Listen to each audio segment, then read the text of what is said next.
Hola, somos estudiantes de la Corporación Universitaria del Caribe y en este video presentaremos un análisis crítico titulado Identidad e ideología en la arquitectura latinoamericana. Nuestro propósito es comprender cómo a lo largo de distintos periodos históricos, desde la época colonial hasta la contemporánea, la arquitectura en Latinoamérica ha expresado procesos de identidad, tensiones culturales y transformaciones ideológicas. La arquitectura latinoamericana no es un proceso lineal ni homogéneo, se desarrolla entre influencias coloniales, movimientos de independencia, modelos académicos europeos, experimentaciones modernistas y propuestas contemporáneas que buscan reinterpretar la identidad del continente. El movimiento moderno se presentó como una doctrina universal incluyendo la cuadrícula, la planta libre, el lenguaje purista y la estandarización. Así pues, asumir esta doctrina implicaba para América Latina el riesgo de la homogeneización cultural y la pérdida del sentido del lugar o yin y loci, replicando estructuras genéricas en climas tropicales o contextos telúricos. Por ello, el arquitecto latinoamericano, consciente de su herencia cultural y su contexto geográfico como el clima, materiales, paisaje, no rechazó el lenguaje moderno, sino que lo sometió a una crítica y adaptación radical al ámbito local. En ese contexto se busca una expresión de la estructura que dialogue con el clima, grandes aleros y con material local, como la mampostería, el ladrillo o el hormigón rugoso, como el caso de la Escuela Paulista.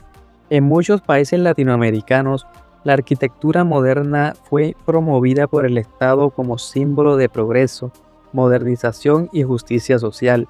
La Escuela Paulista encarna esa visión, pero con una crítica más radical y una estética más austera. Esta arquitectura es un dogma importado, pero también es un que permitió una transformación en el contexto. La iglesia de la Compañía de Jesús, construida en 1605 y 1765, es una de las obras barrocas más importantes de América Latina. Su interior cubierto completamente en pan de oro refleja el poder de la Iglesia Católica y la ideología colonial basada en el control espiritual.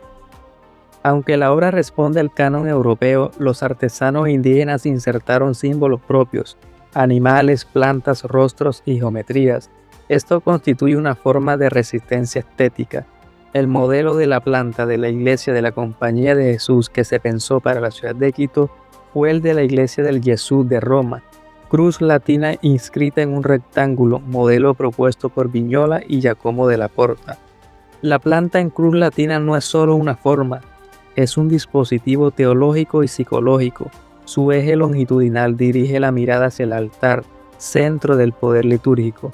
El espacio no invita a la reunión horizontal, sino a la jerarquía vertical. Aunque hay elementos indígenas en la decoración, la estructura espacial no permite una verdadera fusión. Es una arquitectura mestiza en lo ornamental, pero colonial en lo estructural que no refleja la identidad espiritual indígena americana. El Teatro Solís, inaugurado en 1856, representa la aspiración de los jóvenes estados latinoamericanos por integrarse al mundo occidental. El edificio adopta un lenguaje neoclásico con columnas jónicas y un orden simétrico, inspirado en teatros europeos.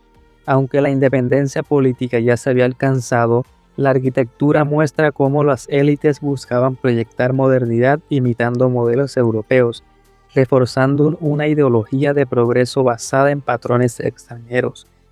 En cuanto a identidad, este edificio expresa una fase de transición en la cual América Latina aún no define un lenguaje propio, pero comienza a consolidar espacios públicos para la vida urbana y cultural. El caso del Teatro Solís es paradigmático, muestra cómo el patrimonio puede ser revalorizado sin ser sacralizado, pero también cómo puede ser transformado sin ser vendido.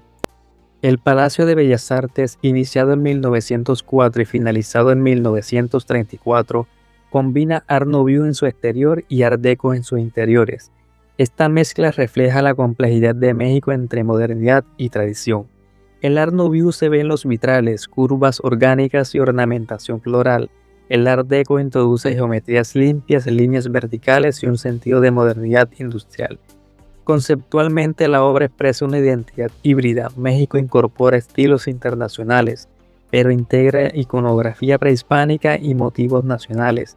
Es un ejemplo de cómo Latinoamérica reinterpreta influencias externas para construir una identidad propia.